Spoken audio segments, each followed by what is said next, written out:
अस्सलाम वालेकुम students. Okay students, हम स्टार्ट कर लेते हैं। बाकी स्टूडेंट्स आ जाएंगे। अभी तक तो सिर्फ 13 स्टूडेंट्स जो है वो प्रेजेंट है। ठीक है, 13 स्टूडेंट्स जो है वो ऑनलाइन है। बाकियों को भी आप लोग एक ग्रुप में एक मैसेज डालो, उन्हें कह दो कि जल्दी ऑनलाइन हो जाए। चले 16 स्टूडेंट्स हो गई हैं। ठीक है, तो हम स्टार्ट कर लेते हैं। ओके, अब सेटिंग्स जो है ना हमने पढ़ ली है। ठीक है, अब हम वेंटिलेटर मोड्स के बारे में पढ़ेंगे। ठीक है, वेंटिलेटर मोड्स के बारे में पढ़ेंगे। तो सबसे फर्स्ट जो है वेंटिलेटर मोड्स के अंदर वो है वॉल्यूम मोड्स। ठीक है, अब वॉल्यूम मोड्स में हम क्या करते हैं? वॉल्यूम में with volume mode of ventilation respiratory rate, inspiratory time and tidal volume are selected for the mechanical breaths. ठीक है, होता क्या है इसमें? वेंटिलेटरी मोड्स में सबसे पहले हम वॉल्यूम मोड्स के बारे में पढ़ेंगे। अब वॉल्यूम मोड क्या है? वॉल्यूम मोड में हम जो इंस्पायरेशन का वॉल्यूम है ना, टाइडल वॉल्यूम जो हमारा, ये हम सेट करेंगे। टाइडल वॉल्यूम के साथ साथ जो रिक्वायर्ड चीज़ें हैं, फॉर एग्जांपल टाइडल वॉल्यूम, कितना वॉल्यूम अंदर जाएगा, कितनी देर में अंदर जाएगा, और किस फ्रीक्वेंसी के साथ अंदर जाएगा। तो जिस फ्रीक्वेंसी के साथ अंदर जा रहा है उसे हम कहते हैं रेस्पिरेटरी रेट। ठीक है, जिस टाइम में जो है वो डिलीवर हो रहा है उस टाइम को हम कहते हैं इंस्पायरेटरी टाइम। ठीक है, और जितना वॉल्यूम अंदर जा रहा है उसको, या जितना अमाउंट अंदर जा रहा है उसको हम कहते हैं टाइडल वॉल्यूम। ठीक है, तो इसमें हम क्या करते हैं? इस वॉल्यूम मोड में जो है वो हम इन respiratory time, respiratory rate, inspiratory time और टाइडल वॉल्यूम जो है वो सिलेक्ट करते हैं मैकेनिकल ब्रेथ्स के लिए। ठीक है, और नर्स का काम क्या, या स्टाफ ने क्या करना है? स्टाफ ने जो है वो मस्ट मॉनिटर करना है जो PIP है ना, जो लिमिट है, जो पीक इंस्पायरेटरी लिमिट है। ठीक है, वो क्या करना है? वो इसने मॉनिटर करना है। ठीक है, अब वॉल्यूम के अंदर कुछ चीज़ें हैं। वॉल्यूम के अंदर एक होता है वॉल्यूम कंट्रोल, और दूसरा होता है असिस्ट कंट्रोल, और तीसरा होता है सिंक्रोनाइज इंटरमिटेंट मैंडेटरी वेंटिलेशन। ठीक है, वॉल्यूम के अंदर फिर 3 सब टाइप्स है। ठीक है, control volume ventilation, assist control mode, और सिंक्रोनाइज इंटरमिटेंट मैंडेटरी वेंटिलेशन। ठीक है, the first one is control mode. Control mode में हम क्या करते हैं? The client receive a set tidal volume at a set rate. ठीक है, जो मैंने बताया आप लोगों को, कंट्रोल है। कंट्रोल का मतलब है कंप्लीट कंट्रोल वेंटिलेटर के पास है। पेशेंट खुद कुछ भी नहीं कर रहा। अगर पेशेंट खुद से ब्रीदिंग या ब्रीद लेना जो है वो चाहता है, पेशेंट जो है वो खुद इनिशिएट करता है, तो वेंटिलेटर क्या करते हैं? वेंटिलेटर पेशेंट की एफर्ट को ब्लॉक कर देता है। वो कहता है कि सारा कंट्रोल मेरे पास होना चाहिए। ठीक है, तो कंट्रोल में क्या करते हैं? क्लाइंट जो वो रिसीव करता है एक सेट टाइडल वॉल्यूम, एक सेट रेट के साथ। ठीक है, ये हम उन पेशेंट्स के लिए यूज करते हैं जो पेशेंट्स खुद इनिशिएट नहीं कर पाते।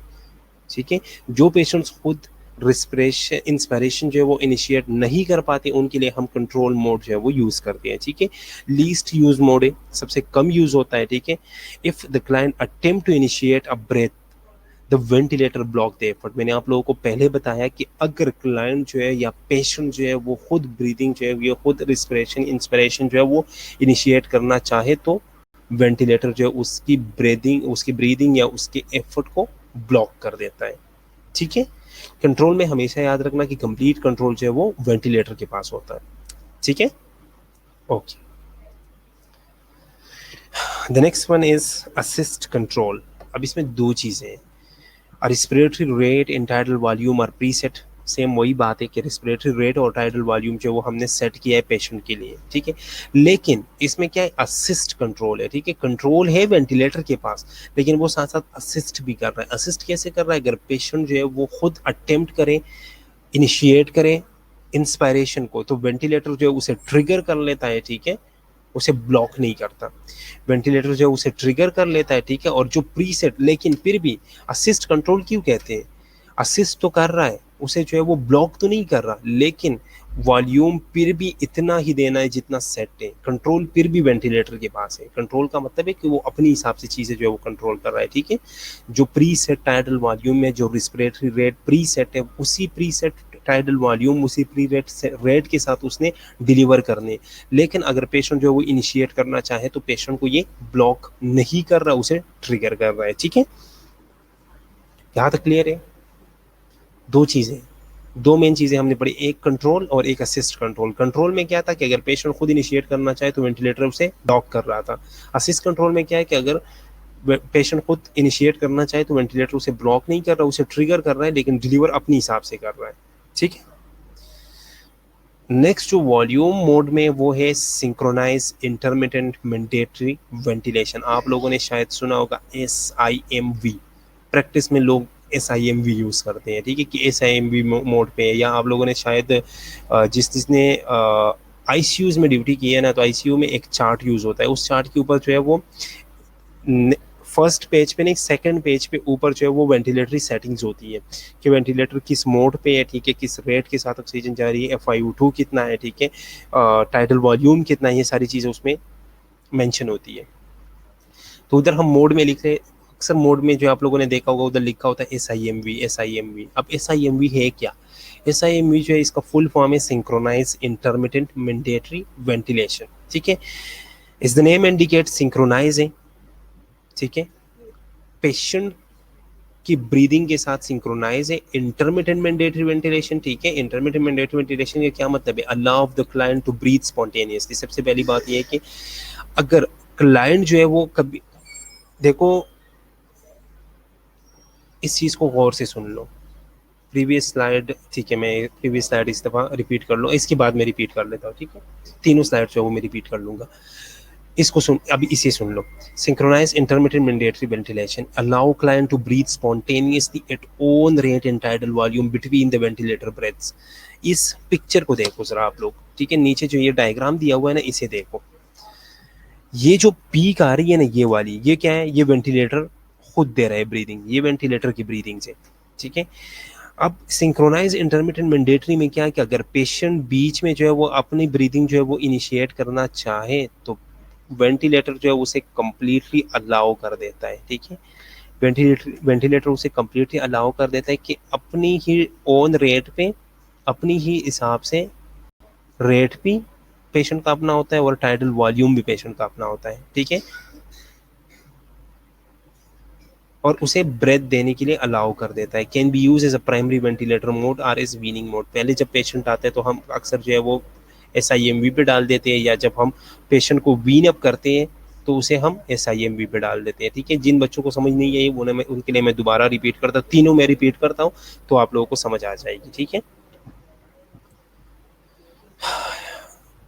ठीक है, हम वेंटिलेटर के मोड्स पढ़ रहे हैं, ठीक है। वेंटिलेटर के मोड्स में सबसे पहले हम वॉल्यूम मोड के बारे में पढ़ रहे हैं, ठीक है। वॉल्यूम मोड में हमने क्या क्या कहा? वॉल्यूम मोड में कुछ चीज़ें जो कि बहुत इंपॉर्टेंट है। वॉल्यूम मोड में रिस्पिरेटरी रेट, इंस्पिरेटरी टाइम और टाइडल वॉल्यूम, ये हम सेट करते हैं, ठीक है। इस कॉन्सेप्ट को सुन लो ताकि आप लोग जो है वो भूल ना पाओ, ठीक है। अब हम क्या करते हैं वॉल्यूम मोड में, वॉल्यूम के साथ जो जो हो रहा है वो चीज़ें हम सेट कर रहे हैं। कितना वॉल्यूम अंदर जाएगा, इसका मतलब है कि टाइडल वॉल्यूम कितना है, कितनी देर में जाएगा, उसका मतलब है इंस्पायरेटरी टाइम कितना है, और किस फ्रीक्वेंसी के साथ जाएगा, तो उस फ्रीक्वेंसी को हम क्या कहते हैं? रिस्पिरेटरी रेट कहते हैं, ठीक है।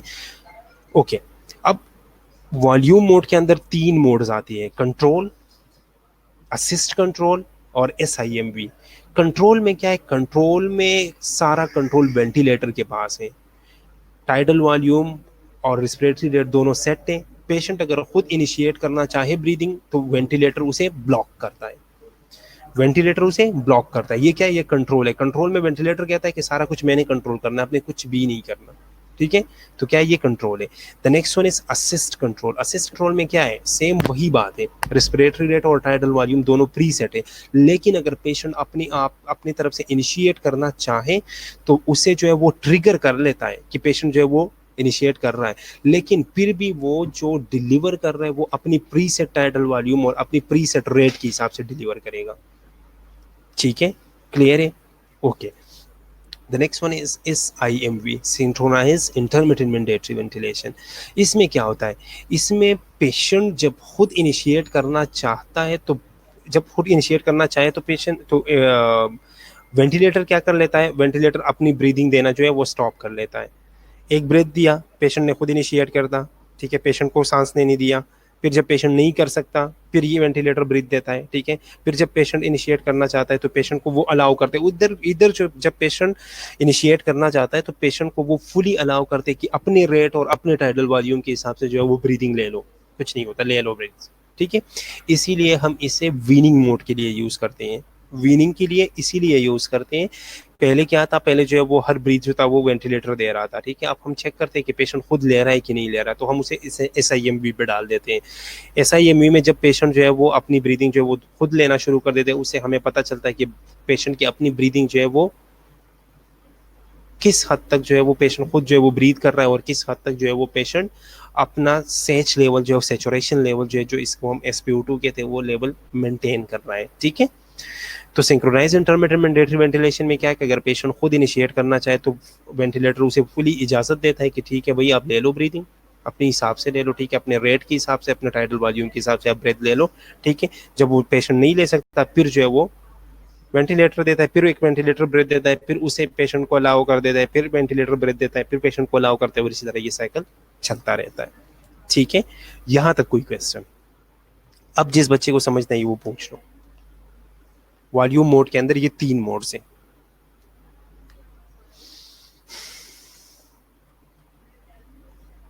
समझ आ गई आप लोगों को?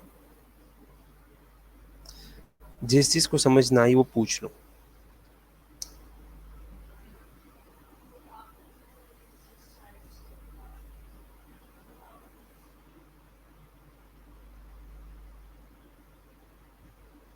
क्लियर है? क्लियर है? क्लियर है?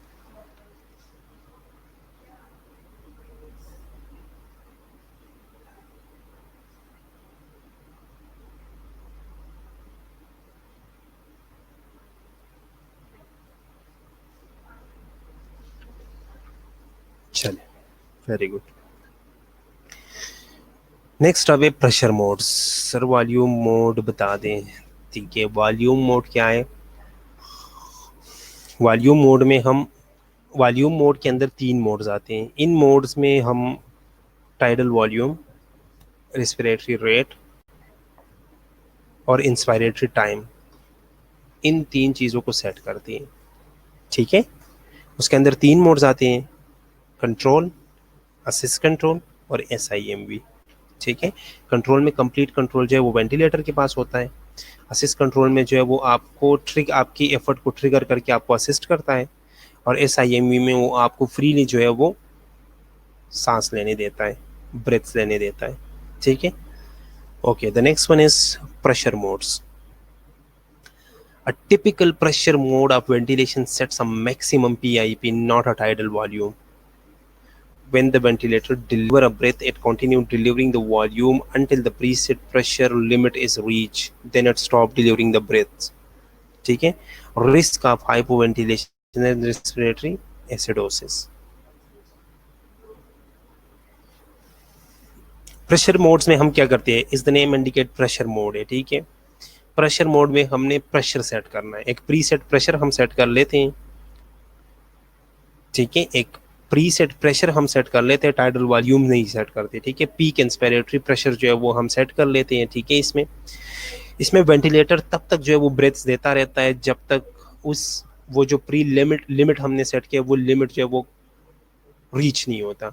जैसे वो पीक लिमिट तक पहुंच जाता है, ठीक है, तो वेंटिलेटर जो है वो ब्रीदिंग देना स्टॉप कर देता है, ठीक है। इसमें रिस्क है कि हाइपो या हाइपर वेंटिलेशन हो जाए।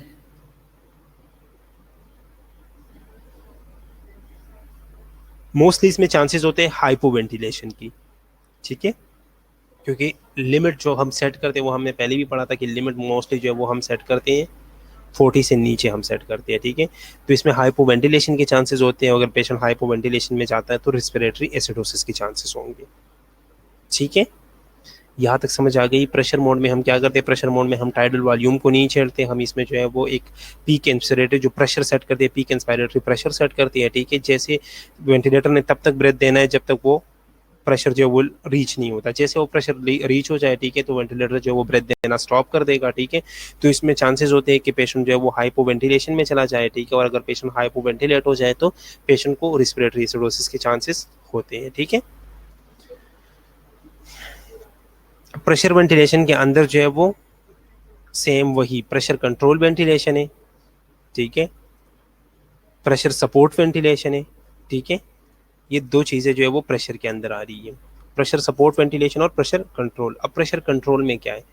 Pressure control ventilation deliver breath at the preset pressure limit. The unnatural feeling of this mode is often requires sedation in the use of NMB agent to ensure patient ventilation synchrony. इसमें control है ना, तो control से याद रखो कि total control किसके पास होगा, प्रेशर वेंटिलेटर के पास होगा। इसमें हम एक प्रीसेट प्रेशर लिमिट सेट कर लेते हैं, ठीक है, जो कि अननेचुरल है, और उस अननेचुरल मैकेनिज्म की वजह से जो है वो हम पेशेंट को सेडेट करके रहते हैं, ठीक है। पेशेंट को हम एनएमबी एजेंट्स देते हैं, न्यूरोमस्कुलर ब्लॉकर्स एजेंट जितनी भी है, ठीक है, वो दे देते हैं, ठीक है, ताकि पेशेंट जो है वो सेडेट रहे, उसकी सारी मसल्स जो है वो रिलैक्स रहे, और हम जो है वो अपने हिसाब से जो है इसे अपने प्रेशर के हिसाब से जो इसे breaths they. When the PCV mode is in use, the mean airway and the intrathoracic pressure raise, potentially resulting in a decrease in cardiac output. Therefore, it is necessary to monitor the patient hemodynamic status closely. तो जब भी patient pressure control ventilation पे होता है तो उस दौरान जो है वो मीन एयरवे का और इंट्राथोरेसिक प्रेशर दोनों जो है वो रेज हो जाते हैं, क्योंकि हमने एक प्रेशर सेट किया हुआ है, ठीक है।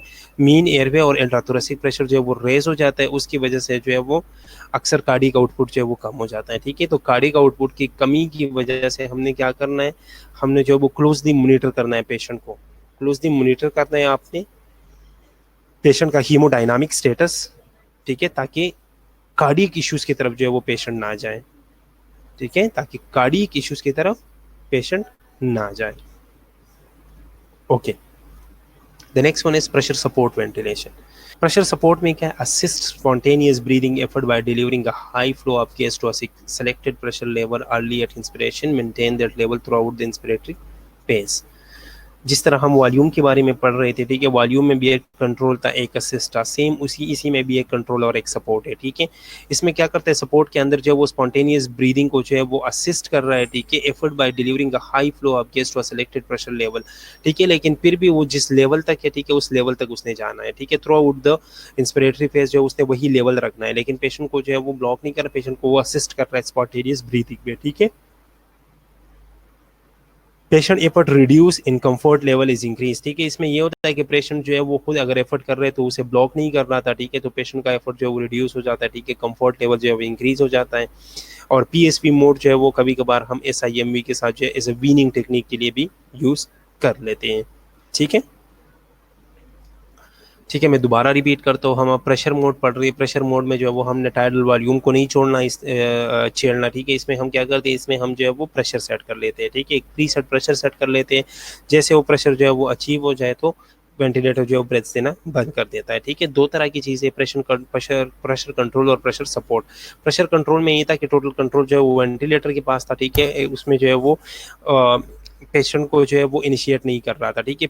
इसीलिए पेशेंट को जब हम प्रेशर कंट्रोल पर डालते हैं तो पेशेंट को बिल्कुल जो है वो सिडेशन दे देते हैं, पेशेंट जो है वो सिडेट रहता है, और साथ में न्यूरोमस्कुलर ब्लॉकिंग एजेंट्स दे देते हैं, ठीक है, ताकि पेशेंट जो है उसके सारी मसल जो है वो रिलैक्स हो, वो खुद ब्रेथ जो है वो ना ले, ठीक है, कंप्लीट ब्रेथ जो है वो वेंटिलेटर ही दे दे, ठीक है। जो प्रेशर सपोर्ट है, प्रेशर सपोर्ट के साथ क्या है, प्रेशर सपोर्ट जो है वो स्पॉन्टेनियस ब्रीदिंग को ब्लॉक नहीं कर रहा, ठीक है, स्पॉन्टेनियस ब्रीदिंग को वो असिस्ट कर रहा है, ठीक है, वो असिस्ट कर रहा है आपकी ब्रीदिंग को, ठीक है, आपको जो आप जो अपनी ब्रीदिंग ले रहे हो, ठीक है, उसको सिर्फ वो हेल्प आउट कर रहा है, ठीक है, और एक मैक्सिमम जो प्रेशर हमने सेट किया वो एक इंस्पिरेटरी प्रेशर जो है वो मेंटेन करता है through out the inspiratory phase, ठीक है। और इसे भी हम एज अ वीनिंग जो है वो यूज कर सकते हैं। The next one is inverse ratio ventilation. Inverse ratio का मतलब ये है कि इसमें जो रेशो है इंस्पायरेशन और एक्सपायरेशन को वो हमने इनवर्स करना है। नॉर्मल जो रेशो था वो क्या था, 1:1 था ना, या 1:2 या 1:3 था ना नॉर्मल, इसको हम 1:1 पे लेके आते हैं, या 2:1 पे लेके आते हैं, या 3:1 पे लेके आते हैं, और 4:1 तक जो है ये हम लेके जाते हैं, ठीक है। The type of ventilation inverse the IA ratio so that inspiratory time is equal to or longer than expiratory time. या हम इंस्पायरेशन एक्सपायरेशन टाइम को बिल्कुल सेम कर लेते हैं, या हम इंस्पायरेशन को लॉन्गर कर देते हैं, ठीक है। 1:1 पे अगर लेके आए हैं तो वो दोनों सेम हो गए हैं। अगर 4:1 तक लेके गए, या 2:1 तक लेके गए, या 3:1 तक लेके गए, तो इसका मतलब है कि इंस्पायरेशन का टाइम ज्यादा और एक्सपायरेशन का कम हो गया है, ठीक है। Because the expiratory time is decrease, the nurse must monitor the development of अटो पीप, ठीक है। तो अब क्या है, अब आपने क्या किया, आपने जो है वो एक्सपायरेटरी टाइम कम कर दिया, तो आपको मस्ट मॉनिटर करना है किस चीज को, कि ऑटोपीप तो डेवलप नहीं हो रहा, ठीक है। और ये हम कब करते हैं, ये हम तब करते हैं जब बॉडी के अंदर हाइपोकेपनिया हो, ठीक है, और हम चाहते हैं कि पेशेंट के अंदर जो है वो थोड़ा सा कार्बन डाइऑक्साइड जो है वो आ जाए, ठीक है, क्योंकि हाइपोकेपनिया की वजह से भी जो है वो प्रॉब्लम्स हो सकती है, ठीक है। तो कुछ कंडीशन ऐसी है जिसमें हम इंस्पिरेटरी जो रेशो है इंस्पायरेशन और एक्सपायरेशन का वो हम रिवर्स कर लेते हैं। Okay, the next one is airway pressure release ventilation, APRV, airway pressure release ventilation, ठीक है। A high pressure and a low pressure are set. Alveolar recruitment and oxygenation occur during the high pressure setting. इसमें हम क्या करते हैं, APRV में हम क्या करते हैं, APRV भी हाई प्रेशर और लो प्रेशर दोनों सेट कर जाते हैं, ठीक है, कि हाई प्रेशर इतना होगा, लो प्रेशर इतना होगा, ठीक है, दोनों हम सेट कर लेते हैं। इसमें APRV में हम हाई और लो प्रेशर दोनों सेट कर लेते हैं, ठीक है। Alveolar recruitment and oxygenation occur during the high pressure setting, ठीक है। और ऑक्सीजनेशन जो हो रही है या जो अल्वियोलर रिक्रूटमेंट हो रही है, अल्वियोलाई जो है वो फिल हो रही है एयर से, वो कहाँ पे हो रही है, वो हाई प्रेशर सेटिंग पे होती है, ठीक है। क्योंकि लो प्रेशर है और लो प्रेशर पे जाहिर बात है, लो प्रेशर पे जो है वो एयर तो अंदर नहीं जाएगा ना, हाई प्रेशर पे जाएगा ना, तो हाई प्रेशर के अंदर जो है, लेकिन इसमें हम लो भी सेट करते हैं कि अगर मैक्सिमम लो आता है तो इतनी तक आना है, ठीक है, और अगर हाई जा रहा है तो इतनी तक जो है वो जाएगा। ये मोड जो है ये इतने इंपॉर्टेंट नहीं है, इसीलिए जो है ये ज़्यादा एक्सप्लेन नहीं किया, ठीक है। उसके अलावा जो है ये सारे जितने भी हमने पढ़े ये सारी इन्वेसिव मोड्स थे, ठीक है, ये सारी इन्वेसिव मोड्स थे जिसके लिए आपको ETT या ट्रेकियोस्टमी पास करनी पड़ेगी, जिसके लिए आपको ट्रेकियोस्टमी या ETT पास करनी है, ठीक है। अब जो है, अब क्या है, अब जो है वो नॉन इन्वेसिव वेंटिलेटर मोड्स है, ठीक है। नॉन इन्वेसिव में क्या है, आवाज़ नहीं आ रही, किस किस को आवाज़ नहीं आ रही,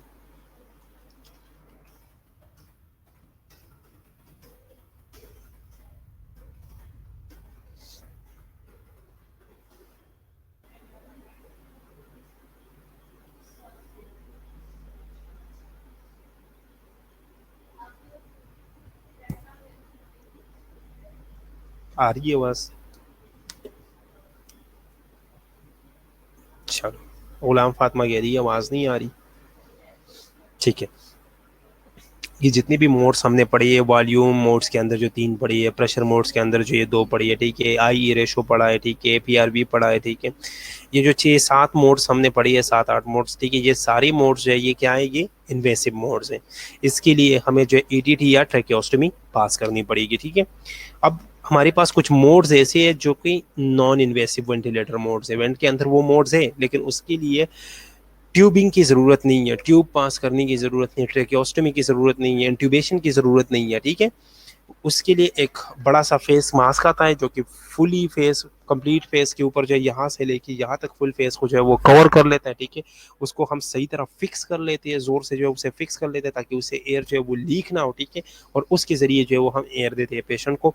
वो 2 मोड्स हैं, एक को हम कहते हैं CPAP और दूसरे को हम कहते हैं BiPAP। आप लोगों ने भी सुना भी होगा, ठीक है, कि CPAP के ऊपर पेशेंट को डाल दो या BiPAP के ऊपर पेशेंट को डाल दो। और CPAP और BiPAP के लिए एक छोटी सी मशीन भी मिलती है, इतनी सी, उसे CPAP मशीन या BiPAP मशीन कहते हैं, ठीक है। तो नॉन इन्वेसिव वेंटिलेटर मोड्स है, वेंटिलेटर के अंदर भी ये 2 मोड्स मौजूद होते हैं, ठीक है, CPAP और BiPAP। CPAP का पूरा फॉर्म या फुल फॉर्म जो है वो क्या है, वो कॉन्टिन्यूस पॉजिटिव एयरवे प्रेशर है, ठीक है। और BiPAP का क्या है, बाई लेवल पॉजिटिव प्रेशर्स, ठीक है। अब आगे देखते हैं कि कॉन्टिन्यूस पॉजिटिव एयरवे प्रेशर कौन सा है, जिसको हम CPAP कहते हैं। CPAP जो है वो सिमिलर टू पीप है, जिस तरह हम पीप सेट करते हैं ना, positive end expiratory pressure, similar ये वही चीज़ है, ठीक है। Supply pressure throughout the respiratory cycle, help to improve oxygenation in spontaneous breathing patient. Patient जो है वो स्पॉन्टेनियसली ब्रीथ कर रहा है, लेकिन जब जब उसकी सांस खराब हो रही है हम उसे जो है वो CPAP के ऊपर डाल देते हैं, मास्क लगा लेते हैं कि चलो उसकी सांस थोड़ी सी बेहतर हो जाए, ठीक है। तो वो through out the respiratory cycle जो है वो ऑक्सीजन जो है वो प्रोवाइड करता है, ठीक है, कॉन्टिन्यूस एयर जो है वो प्रोवाइड करता है। यूज फॉर इंट्यूबेटेड और नॉन इंट्यूबेटेड पेशेंट, इंट्यूबेटेड और नॉन इंट्यूबेटेड के लिए दोनों के लिए हम यूज़ करते हैं। अब इंट्यूबेटेड के लिए हम कब यूज़ करते हैं, इंट्यूबेटेड के लिए हम तब यूज़ करते हैं जब उसको हम वीनिंग मोड पे डालते हैं, ठीक है, क्योंकि ये वीनिंग के लिए ये मोड यूज़ होता है। Weaning mode for mechanical ventilation and for nocturnal ventilation to splint open the air में, ठीक है, ओके। ठीक है, ठीक है, ठीक है, मैं, कोई इशू नहीं है। ओके, अब वीनिंग मोड के लिए हम ये यूज कर रहे हैं या नॉक्टर्नल वेंटिलेशन के लिए यूज करते हैं। कुछ लोग ऐसे होते हैं जो कि दिन का टाइम वो ठीक होते हैं, लेकिन रात को उनको सांस का इशू आता है, ठीक है, तो जो उसे नॉक्टर्नल वेंटिलेशन कहते हैं, ठीक है, तो उनके लिए भी हम ये स्पेशली ये सीपीएप यूज करते हैं, ठीक है, ताकि उनकी एयरवेज को जो है वो स्प्लिंट होने से बचाए, ठीक है, और उनकी एयरवेज जो है वो क्लोज ना हो। Preventing upper airway obstruction in patient with obstructive sleep apnoea, ठीक है, और जिन पेशेंट को ऑब्स्ट्रक्टिव स्लीप एपनिया है ना, उनके लिए हम क्या करते हैं, उनके लिए हम ये यूज करते हैं। मुश्किल तो खैर नहीं, ये इंटरेस्टिंग है मेरे हिसाब से। हाँ, चीज़ें आप लोगों को इसलिए थोड़ी सी मुश्किल लग रही है कि आप लोगों ने अभी तक देखी नहीं है, ठीक है, लेकिन अगर आप पहले से पढ़ो तो ये अच्छी बात है, ठीक है। जब आप लोग क्लिनिकल पे जाओगे या जब आप लोग जो है वो वार्ड्स में जाओगे, आप इन चीज़ों को देखोगे ना, तब आप लोगों को बहुत अच्छी तरह समझ आएगी, ठीक है। इससे पहले आप वार्ड में जाओगे, आपको कुछ कुछ समझ नहीं आना, ठीक है। इसके बाद आप वार्ड में जाओगे, आपको पता होगा, वो लोग जो मोड्स लिख रहे होंगे, वो लोग जो रीडिंग्स लिख रहे होंगे, वो लोग जो चीज़ें कर रहे होंगे ना, आप लोगों को पता होगा कि हाँ, ये चीज़ें हमने पढ़ी है, और उधर जाके ये चीज़ें बहुत अच्छी तरह आप लोगों को आ जाएंगी, क्योंकि वेंटिलेटर एक ऐसी चीज़ है जो कि सिर्फ और सिर्फ थ्योरेटिकल नहीं है, ठीक है। मेरी हिसाब से ये थ्योरी से ज़्यादा जो है ये प्रैक्टिकल है, ठीक है। और अब तो शुक्र है हमारी इधर जो हमारा स्किल लैब है, स्किल लैब में भी शुक्र है अब हमारे पास वेंटिलेटर है, ठीक है। आई थिंक वेंट जो है वो आ गया है यहाँ पे हमारे पास, अब वेंटिलेटर पड़ा हुआ है ऊपर, ठीक है। तो जैसे आप लोग आओगे इंशाल्लाह हम उस पर भी जो है वो प्रैक्टिस कर सकते हैं, ठीक है। उसके साथ जो है वो हम टेस्ट लंग लगा के हम उस पर प्रैक्टिस कर लेंगे, ठीक है। तो मैं तो भूल गया था, लेकिन शायद मुझे लग रहा है कि आ चुका है। यहाँ पे हमारे पास वेंटिलेटर आ गया है, हमारे पास जो है वो सक्शन मशीन आ गया है, हमारे पास जो है वो अब ये ईसीजी मशीन आ गया, ठीक है। तो इन चीज़ों पे अब हम प्रैक्टिस कर सकते हैं, ठीक है। ओके, द नेक्स्ट वन, अच्छा, कॉन्टिन्यूस पॉजिटिव एयरवेज या सीपीएफ जो है जी किस तरह लगता है ये आप लोग देख लो, ठीक है। इसके ये डिफरेंट 3 तरह के नेजल पिलो मास्क भी मिलता है, ठीक है। उसका उसका जो ये नेजो पिलो मास्क बाल के स्टाइल स्ट्रेप भी मिलती है, ठीक है, और एक फुल फेस मास्क भी मिलता है, ठीक है। तो इस तरह की चीज़ें जो ये आती है, यहाँ पे जो मोस्टली यूज़ हो रही है हमारे पास, वो ये चीज़ यूज़ हो रही है, ठीक है। जो कंप्लीट फेस मास्क है ये यूज़ हो रही है, ठीक है। इस साइड से भी इसे टाई किया जाता है और इस साइड से भी इसे टाई किया जाता है, ठीक है। तो हमारे पास मोस्टली ये यूज़ हो रही है, ठीक है, लेकिन ये दोनों भी आप लोग यूज़ कर सकते हो, ठीक है। The next one is BiPAP. अब बाईपेप क्या है? BiPAP is bi-level positive pressure provide by mean of nasal mask, nasal prong और full face mask, जैसे सेम उसी की तरह है, ठीक है। नेजल मास्क से, नेजल फ्रॉन्ग से, फुल फेस मास्क से जो है हम इसे यूज कर सकते हैं, ठीक है। इसमें क्या होता है, 2 levels of positive pressure support, an inspiratory pressure refer to IPAP, in expiratory pressure refer to EPAP। इसमें हम बाई लेवल प्रेशर जो है वो सेट करते हैं, ठीक है। एक्सपायरेशन का भी प्रेशर सेट करते हैं, इंस्पायरेशन का भी प्रेशर सेट करते हैं, ठीक है। जो इंस्पायरेशन का प्रेशर है उसे हम कहते हैं IPAP, और जो एक्सपायरेटरी प्रेशर उसे हम कहते हैं EPAP। तो हम इसमें दोनों सेट कर लेते हैं, ठीक है। ये उन पेशेंट्स के लिए हम यूज करते हैं जो लोग एक्यूट या शॉर्ट टर्म रिस्पिरेटरी प्रॉब्लम्स की वजह से आते हैं, ठीक है। और जिन लोगों में हम चाहते हैं कि हम जो है वो इंट्यूबेशन ना करें, हम पेशेंट को इंट्यूबेट ना करें, हम पेशेंट को मैकेनिकल वेंटिलेटर के ऊपर ना डालें, तो उनके लिए हम ये बाई लेवल पॉजिटिव प्रेशर जो है वो यूज करते हैं।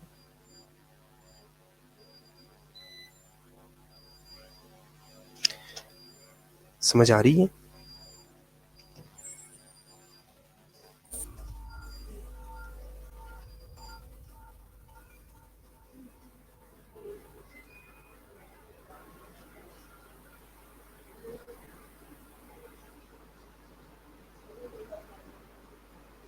गुड।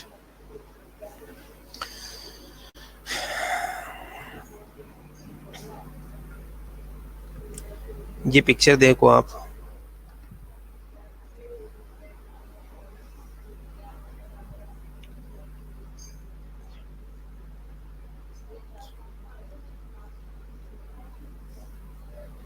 ये क्या है, ये फुल फेस मास्क है उसका, ठीक है। उसमें ये जो ये क्रचेस होते हैं, ठीक है, यहाँ से जो है ये हम इसे टाइट कर लेते हैं, ठीक है। हाँ, एक चीज़ याद रखना, जब भी आप ये मास्क टाइट करते हो, ठीक है, तो यहाँ पे जो है वो हम क्या करते हैं, यहाँ पे इसके अपने पैड्स मिलते हैं, यहाँ पे हमने वो लगाने होते हैं, ठीक है, यहाँ पे लगाने होते हैं, यहाँ पे लगाने होते हैं, यहाँ पे लगाने होते हैं, ठीक है। क्यों?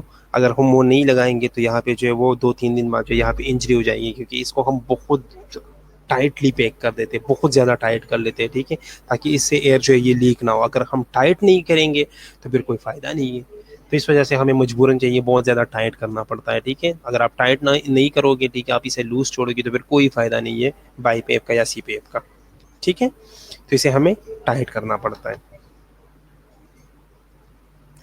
यहाँ तक किसी का कोई क्वेश्चन?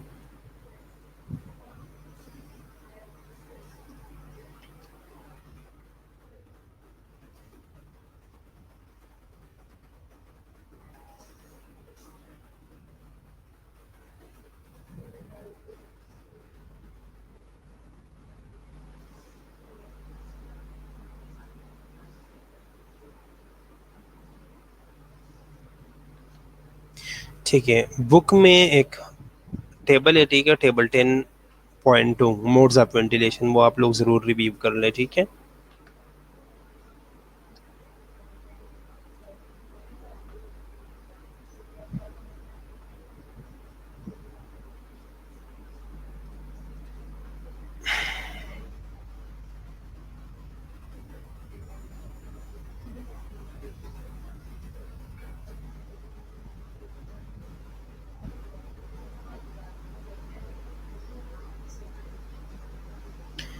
ठीक है, trouble shooting. Trouble shooting word आप लोगों ने सुना होगा, trouble shoot, trouble shoot, trouble shoot. Trouble shoot क्या है असल में? जब कभी नेट नहीं चलता, ठीक है सर, जो मशीन हम घर भी यूज़ करते हैं एयरबैग क्लियर करने के लिए, उसे हम क्या कहते हैं? एयरबैग क्लियर करने के लिए किस तरह का मशीन है? नेबुलाइजर यूज़ कर रहे होंगे आप लोग घर में, नेबुलाइजर हम यूज़ करते हैं।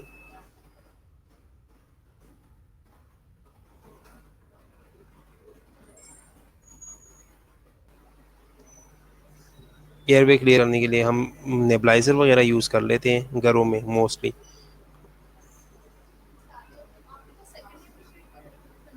नहीं मैम, मेरे पास फाइनल ईयर और फर्स्ट ईयर।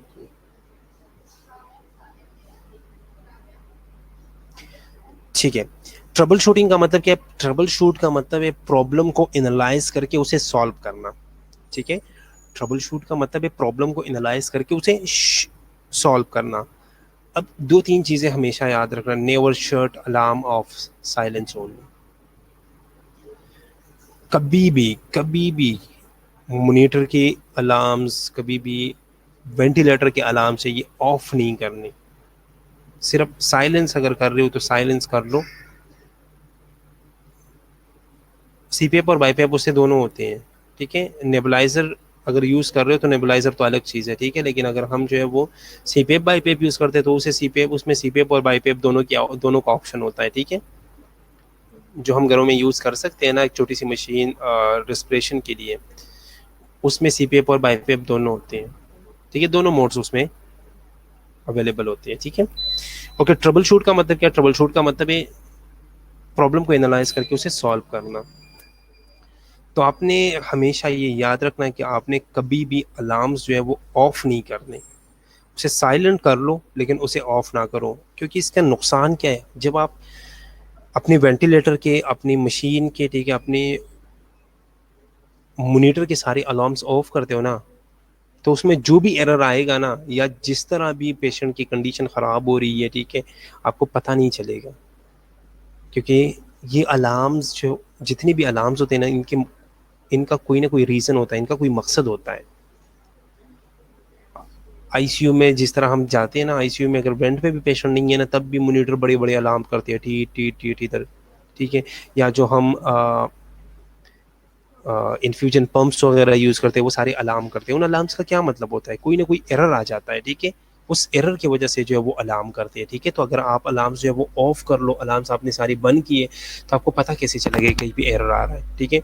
एरर आएगा, ठीक है, आपको पता नहीं चलेगा और पेशेंट की डेथ हो जाएगी। तो आपने कभी भी अलार्म्स जो है वो ऑफ नहीं करने, ठीक है।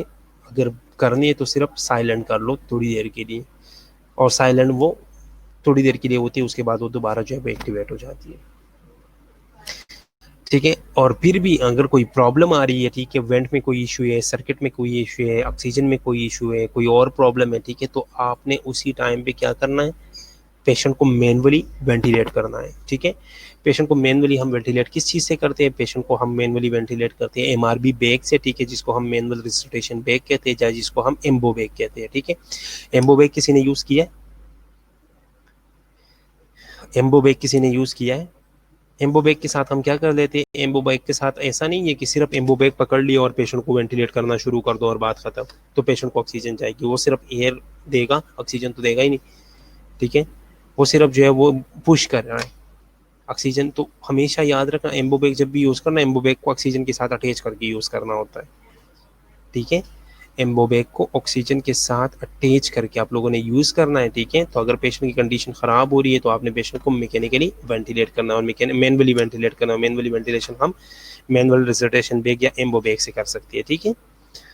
ओके, आई थिंक यहाँ तक काफ़ी है, ठीक है। आगे जो है वो अगर ये टॉपिक हम स्टार्ट करेंगे तो इस पर बातें बहुत ज़्यादा हो जाएगी, ठीक है। और 10 मिनट रह गए, 10 मिनट में मैं अटेंडेंस वगैरह लगा लूँगा, ठीक है। और आप लोग को जो है वो थोड़ा रेस्ट कर लोगे नेक्स्ट प्रेजेंटर के लिए, क्योंकि नेक्स्ट प्रेजेंटर ने भी फिर आके ऑनलाइन होना होता है, ठीक है। तो आई थिंक यहाँ तक काफ़ी है, और यहाँ तक किसी का कोई क्वेश्चन है तो वो पूछ लो।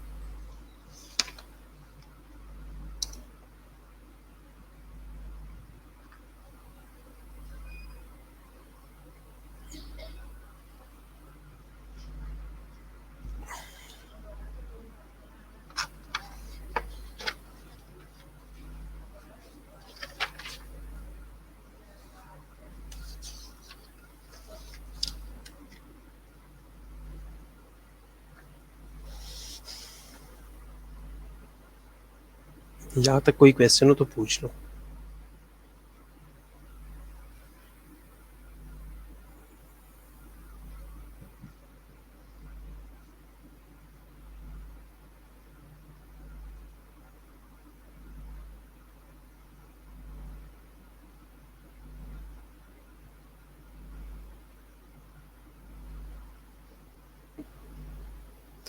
सी पेप रिपीट कर दो। ओके, मैं सी पेप रिपीट करता हूँ।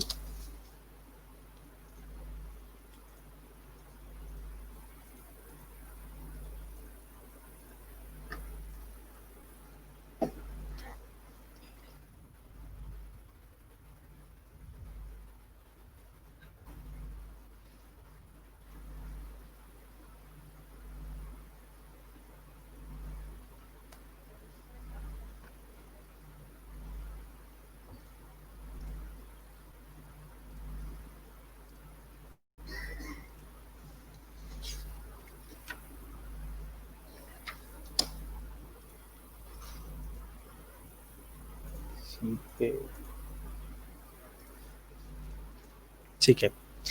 सी पेप में हम क्या करते हैं, कॉन्टिन्यूस जितना भी रिस्पिरेटरी साइकिल है ना, continuous through out the respiratory cycle जो है वो एक प्रीसेट प्रेशर जो है वो सप्लाई करता है, ठीक है। और उस प्रेशर की वजह से वो ऑक्सीजनेशन जो है वो इम्प्रूव करता है। किन लोगों में, स्पॉन्टेनियस ब्रीदिंग लोगों में, ठीक है। सीपीएफ में हमेशा ये बात याद रखना कि पेशेंट जो है वो क्या है, वो स्पॉन्टेनियस ब्रीदिंग पेशेंट है, ठीक है। वो खुद ब्रीथ कर सकता है, ठीक है, लेकिन उसकी ब्रीदिंग जो है वो इनसफिशिएंट है या कोई और इशू आ रहा है, ठीक है। इस वजह से जो है वो कोई पेशेंट का कोई इशू आ रहा है और वो उस इशू की वजह से इनसफिशिएंट ब्रीदिंग कर रहा है, तो उस इनसफिशिएंट ब्रीदिंग को सफिशिएंट बनाने के लिए हम क्या करते हैं, उसे सीपीएफ के साथ अटैच कर लेते हैं, ठीक है। सीपीएफ जो है वो थ्रू आउट एक रिस्पिरेटरी साइकिल में जो है वो थ्रू आउट एक प्रेशर सप्लाई करता है, और उस प्रेशर की वजह से उसकी ऑक्सीजनेशन उनकी बेटर हो रही होती है, ठीक है। सीपीएफ खुद जो है वो कोई ऑक्सीजन नहीं दे रहा, ठीक है, उसके साथ हम ऑक्सीजन अटैच कर लेते हैं, ठीक है। वो सिर्फ प्रेशर दे रहा है और उस प्रेशर की वजह से जो है वो आपकी ऑक्सीजनेशन जो है वो इम्प्रूव होती है, ठीक है। इंट्यूबेटेड और नॉन इंट्यूबेटेड दोनों के लिए यूज़ करते हैं, वीनिंग मोड के लिए स्पेशली हम इसे यूज़ कर लेते हैं, ठीक है। और जो लोग नॉक्टर्नल डिज्निया जिन्हें होते हैं या जो स्लीप एपनिया के लोग हैं, ठीक है, उन्हें जो है वो हम ये मोड या ये सीपीएफ जो है वो हम उनमें यूज़ करते हैं ताकि उनकी अल्वियोलाई जो है वो कोलैप्स ना हो जाए, ठीक है। अब समझ आ गई?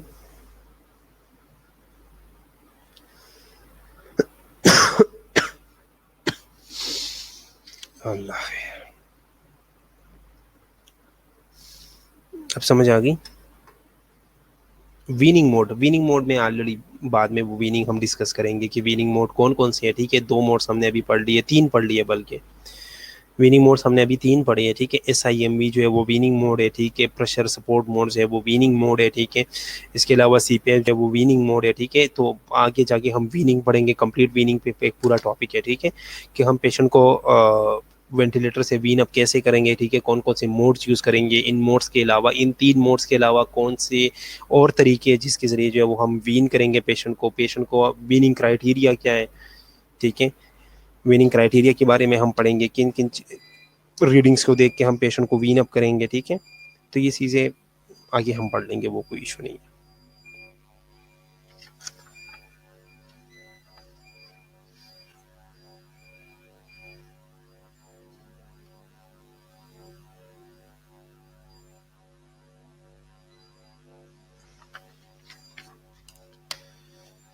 ठीक है, चलें, अगर इसमें किसी का कोई क्वेश्चन नहीं है फिर अपना लेक्चर यहाँ पे ख़त्म कर लेते हैं। ठीक है।